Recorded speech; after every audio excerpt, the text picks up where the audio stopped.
Kaleshwaram commission నివేదిక ఇప్పటికే సంచలనం రేపుతోంది. హైకోర్టులో మరోసారి విచారణకు వచ్చే అవకాశం కనిపిస్తోంది. బ్రేకింగ్ న్యూస్ మనం చూస్తున్నాం. హైకోర్టులో కాళేశ్వరం కమిషన్ నివేదికపై విచారణ జరగబోతోంది. శుక్రవారం మధ్యంతర పిటిషన్ దాఖలు చేశారు కేసీఆర్, హరీష్ రావు. కమిషన్ నివేదిక ఆధారంగా చర్యలు తీసుకోవద్దు అంటూ పిటిషన్ లో పేర్కొన్నారు. గతంలో దాఖలు చేసిన ప్రధాన పిటిషన్ పెండింగ్ లో ఉందని, అందుకే చర్యలు తీసుకోవద్దు అని కోరుతూ ఈ మధ్యంతర పిటిషన్ వేశారు. ప్రధాన పిటిషన్ క్లోజ్ అయ్యేంత వరకు చర్యలు తీసుకోవద్దు అంటూ కేసీఆర్, హరీష్ కోరారు. కాళేశ్వరం కమిషన్ నివేదిక ఆధారంగా సిబిఐ దర్యాప్తుకు ప్రభుత్వం ఇప్పటికే ఆదేశించింది.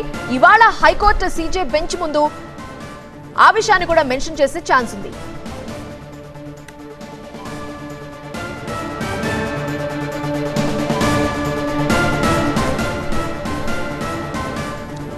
గతంలో దాఖలు చేసిన ప్రధాన పిటిషన్ పెండింగ్ లో ఉందని, అందుకే చర్యలు తీసుకోవద్దు అంటూ కాళేశ్వరం కమిషన్ నివేదిక సంబంధించి చర్యలు ఇప్పుడే తీసుకోవద్దు అని కోరుతూ మధ్యంతర పిటిషన్ దాఖలు చేశారు. ప్రధాన పిటిషన్ క్లోజ్ అయిన తరువాతే చర్యలు తీసుకోవచ్చు అన్న విధంగా కేసీఆర్, హరీష్ కోరారు ఆ పిటిషన్ లో.